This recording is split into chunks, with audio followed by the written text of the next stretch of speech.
नमस्कार, news launcher के लिए मध्य प्रदेश से मैं संजीव आचार्य। आज मैं आपको बताने जा रहा हूँ मध्य प्रदेश की सियासत की वो सबसे बड़ी घटना, जो बताती है कि राष्ट्रीय स्वयंसेवक संघ जब तय कर ले कि वो अपने चेले को मुख्यमंत्री या प्रधानमंत्री या जो भी बनवाना चाहते हैं, वो न केवल बनवाते हैं, बल्कि ठप्पे से उसको मजबूती देने के लिए पार्टी के तमाम नेताओं को दरकिनार करके और उस नेता को मजबूती देते हैं। मैं मध्य प्रदेश की बात कर रहा हूँ जहाँ डॉक्टर मोहन यादव मध्य प्रदेश के मुख्यमंत्री जब बने तो बहुत से लोग चौंक गए थे कि ये नाम कहाँ से आया। जब पता चला, खोजबीन की तो मालूम पड़ा कि ये तो आरएसएस के बड़े नेता सुरेश सोनी ने उनको मुख्यमंत्री बनवा लिया है, क्योंकि वो उनके बहुत पुराने चेले हैं। जब वो उज्जैन में अखिल भारतीय विद्यार्थी परिषद की राजनीति करते थे, तब से वो सुरेश सोनी जी के संपर्क में। सुरेश सोनी आरएसएस के मध्य प्रदेश में भी बहुत बड़े नेता रहे और बाद में राष्ट्रीय स्तर पे कितने बड़े नेता हैं वो सभी जानते हैं। मोहन यादव को उन्होंने ही सबसे पहले भोपाल में विकास प्राधिकरण का चेयरमैन बनवाया।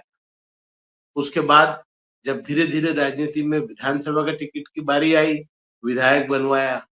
विधायक बने, फिर सुरेश सोनी ने ही उनको मध्य प्रदेश में शिवराज सरकार में शिक्षा का मंत्री बनवाया। और इस बार जब विधानसभा के चुनाव हुए, तो विधानसभा के चुनाव के बाद जब भारतीय जनता पार्टी के सत्ता में आने का समय आया, सरकार बनाने का समय आया, तो मुख्यमंत्री पद के कई दावेदार, कैलाश विजयवर्गीय दावेदार थे, प्रहलाद पटेल दावेदार थे, नरोत्तम मिश्रा चुनाव हार गए वरना वो भी दावेदार थे। और सबसे बड़ी चीज जो स्पीकर बनाए गए, नरेंद्र सिंह तोमर, जो कि केंद्र में इस्पात के मंत्री रहे, वो भी मुख्यमंत्री पद के बहुत प्रबल दावेदार थे। और इसके अलावा कई नेता थे जिनके नाम उछल रहे थे। लेकिन सुरेश सोनी ने सारी गोटियां बिठाई और अपने शिष्य मोहन यादव को मुख्यमंत्री पद की शपथ दिलवाई। कारण ये बताया गया कि बैकवर्ड वोट जो है वो स्टेट में बहुत इंपॉर्टेंट है और प्रदेश में ही नहीं पूरे देश में भारतीय जनता पार्टी को ओबीसी यानी कि पिछड़े वर्ग के वोट चाहिए। और पार्टी लगातार जब से नरेंद्र मोदी प्रधानमंत्री बने उसके बाद से हम देख रहे हैं कि पिछड़े वर्ग को काफी महत्व दे रही है। वो स्वयं भी अपने आप को पिछड़े वर्ग का ही बताते ही। और पिछड़े वर्ग का ही मुख्यमंत्री बनेगा, ये बात शिवराज सिंह के मुख्यमंत्री रहते हुए मध्य प्रदेश के बारे में एक राष्ट्रीय स्तर पर धारणा के तौर पे स्थापित कर दी गई।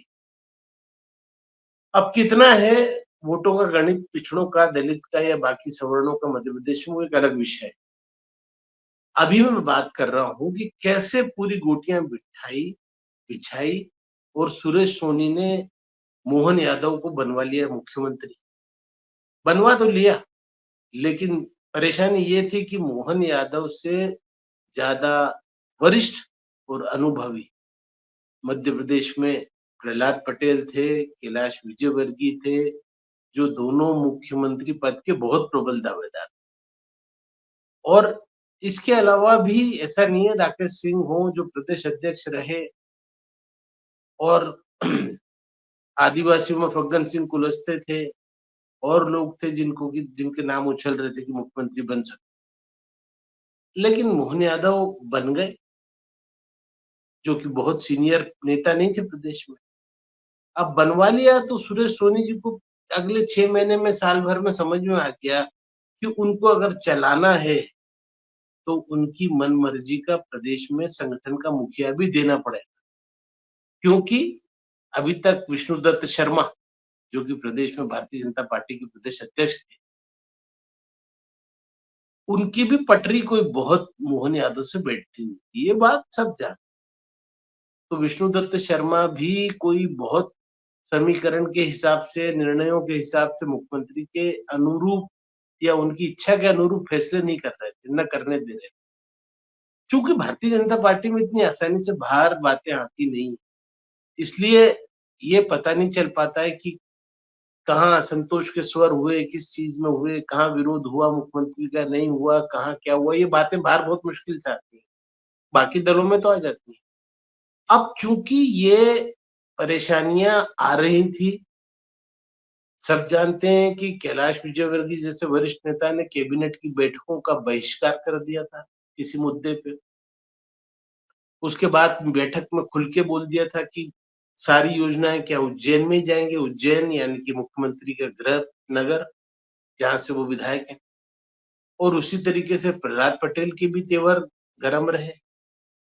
ये नेता कुछ और नेता खुलेआम कई विधायक और संगठन के नेता खुल कर के मोहन यादव के नेतृत्व को अघोषित चुनौतियाँ देते रहे। अब चूँकि गुरु हैं सुरेश सोनी जी, जो कि प्रधानमंत्री नरेंद्र मोदी के भी करीबी माने जाते हैं। सुरेश सोनी जी ने तय कर लिया कि अपने शिष्य को मजबूती देनी है। अब कैसे दें? मजबूती तभी दे सकते थे जब प्रदेश में संगठन का मुखिया भी उनका ही चेला, मुख्यमंत्री तो उनका चेला बन ही गया। अब चूँकि संगठन का मुखिया भी उनका ही चेला बनना चाहिए। और हम देख रहे हैं कि पिछले कई वर्षों से भारतीय जनता पार्टी में संगठन हो या सत्ता हो, फैसले अमित शाह ही करते आ रहे हैं। लेकिन मध्य प्रदेश के मामले में सुरेश सोनी की चली। क्यों चली, उसके कारण क्या थे, नरेंद्र मोदी ने क्यों उनकी चलने दी या संघ प्रमुख ने उसमें कितना हस्तक्षेप किया, नहीं किया? जबकि देखा जाए तो सुरेश सोनी संघ से रिटायर हो चुके हैं। वो और भैया जी जोशी दोनों आयु के हिसाब से या स्वास्थ्य के आधार पर उनको दायित्व से उनकी छुट्टी कर दी गई। लेकिन अब संघ का क्या नियम है, कैसा है, वो सेवानिवृत्ति के बाद भी नेताओं की, पदाधिकारियों की पालक बन के चलती है, क्या है, वो तो नहीं पता। लेकिन सुरेश सोनी जी ने तय कर लिया कि मुझे मोहन को उसके ताज को काँटों से बचाना है। और उन्होंने तय कर लिया कि संगठन का मुखिया मैं मेरे हिसाब से तय करूँगा। इसलिए उन्होंने 6 महीने से गोटियाँ बिछाना शुरू की। लाख कोशिश कर ली कैलाश विजयवर्गीय, शिवराज सिंह चौहान, नरेंद्र सिंह तोमर, प्रहलाद पटेल, नरोत्तम मिश्रा, तमाम नेताओं ने कि संगठन का मुखिया उनके हिसाब से तय हो। लेकिन नहीं साहब, सुरेश सोनी जी ने ये बता दिया कि आरएसएस मजबूत है और आरएसएस ही भारतीय जनता पार्टी में फैसले कराता है। और उन्होंने 6 महीने पहले ही इन नेताओं को संकेत दे दिए थे, स्पष्ट संदेश दे दिए थे कि मैं हेमंत खंडेलवाल जो कि बैतूल से विधायक है उसको बनाऊंगा।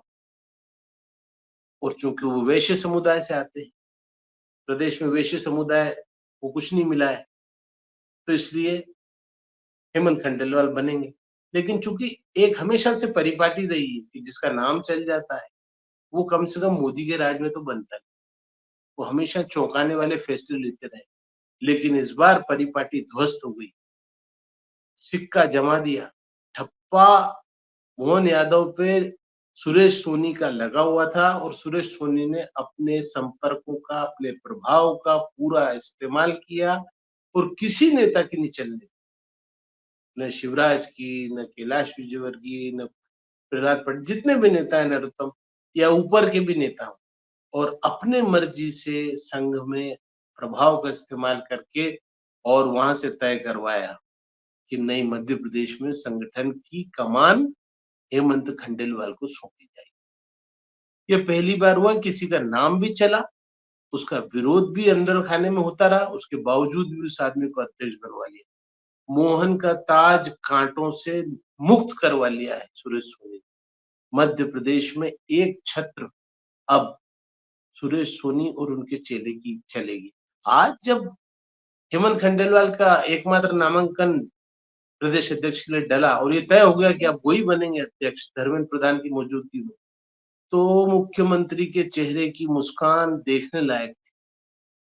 उनके चेहरे से पता चल रहा था कि वो किस कदर खुश है, और हों भी क्यों ना, आखिर अब निष्कंटक अगले पूरे कार्यकाल में वो राज कर पाएंगे, क्योंकि संगठन का मुखिया अब उनके अनुसार चलेगा। और जब सत्ता का मुखिया, संगठन के मुखिया दोनों एक हों और संगठन का मुखिया उनके अंडर में काम करे और मुख्यमंत्री उसके बाद बगैर परेशानी के शासन और सत्ता चला सकता है, ये सब जानते हैं। गजब सुरेश सोनी जी की माया है, एक तरफा उनकी चल रही। आज इतना ही, फिर आगे बात होगी। नमस्कार।